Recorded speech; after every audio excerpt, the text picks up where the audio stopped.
Bonjour et bienvenue dans ce nouvel épisode de Science à la maison. Aujourd'hui, nous allons étudier comment on varie le volume d'un échantillon d'eau en fonction de la température. Voyons le matériel qui va nous permettre de réaliser cette étude.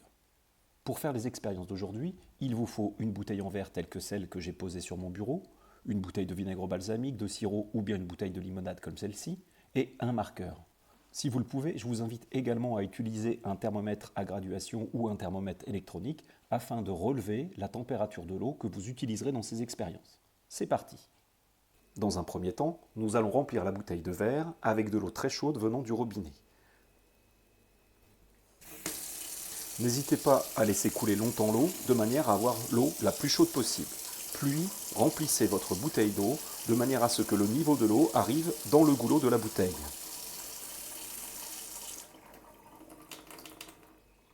Voilà, la bouteille est pleine. Nous allons pouvoir mettre en place la suite de notre expérience. Essuyez éventuellement l'extérieur de la bouteille. Puis, à l'aide d'un marqueur, repérez avec précision le volume de l'eau chaude placée dans cette bouteille. Si vous ne disposez pas de marqueur, vous pouvez également utiliser du ruban adhésif afin de repérer ce volume d'eau chaude. Une fois le volume repéré, bouchez cette bouteille de manière hermétique. Vous pouvez utiliser un bouchon à visser ou un bouchon en liège. Pour finir, si vous le pouvez, mesurez la température de l'eau chaude que vous avez placée dans cette bouteille. Pour cela, placez un peu d'eau chaude dans un verre et mesurez la température soit à l'aide de votre thermomètre gradué, soit à l'aide de votre thermomètre à sonde électronique. Une fois la température stabilisée, reportez la mesure de température sur votre feuille d'expérience. Pour étudier comment varie le volume de l'échantillon d'eau en fonction de la température, nous allons commencer par le refroidir en le plaçant au réfrigérateur. Pour cela, nous allons le placer pendant 4 heures au réfrigérateur. Si vous le pouvez, placez avec la bouteille un thermomètre qui vous indiquera la température de l'eau au bout des 4 heures d'expérience.